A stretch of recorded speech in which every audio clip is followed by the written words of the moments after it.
Bonjour à toutes et à tous, bonjour Soumeya. Bonjour Jimmy. Aujourd'hui, nous allons faire une nouvelle vidéo, une nouvelle enquête pour comprendre les émeutes et le lien avec les réseaux sociaux, les dernières émeutes de 2023. D'abord, une petite mise en contexte pour vous rappeler les événements.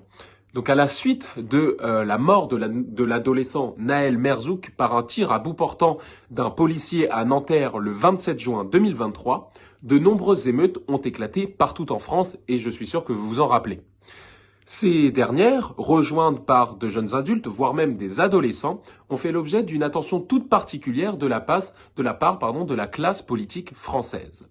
Médiatisés par les chaînes d'information françaises comme internationales également, ces événements ont été largement relayés par le truchement des réseaux sociaux. Tantôt en tant que vecteur de communication, tantôt comme source d'information, les différents réseaux sociaux ont servi de multiples outils lors de cette période d'instabilité.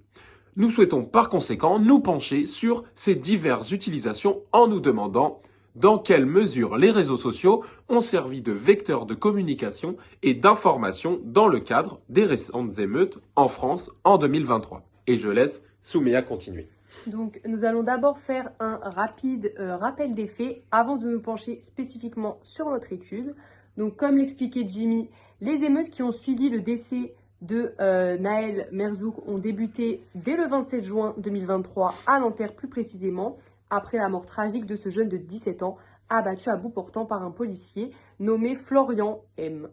Ce dernier a justifié son geste par un prétendu refus d'obtempérer et en invoquant la légitime défense, une justification rapidement remise en cause par des vidéos et des témoignages recensés par la part de multiples témoins. Ces émeutes se sont ensuite propagées dans toute la France ainsi qu'en Belgique, mais aussi en Suisse. Comparées à celles de 2005, consécutives à la mort de Zied Benna et Bouna Traoré, bien que plus courtes dans la durée, ces émeutes ont été plus intenses, tout comme les répressions qui les ont suivies. Elles ont suscité d'ardents débats en France, portant autant sur la légitimité des émeutes que sur leur cause réelle. À l'échelle internationale, elles ont été largement médiatisées, abordant des thématiques diverses selon les pays, en passant par les questions sécuritaires, culturelles, migratoires, raciales ou encore les violences policières au sein de la police française. La situation est revenue à la normale dès le 5 juillet, après une période plutôt tendue. Au total, ces événements ont entraîné l'arrestation de 3651 personnes et la prononciation de 380 peines de prison ferme, en plus de causer 2 décès. Des dégradations significatives, notamment des incendies de véhicules et de bâtiments, ont également été recensées lors de ces émeutes.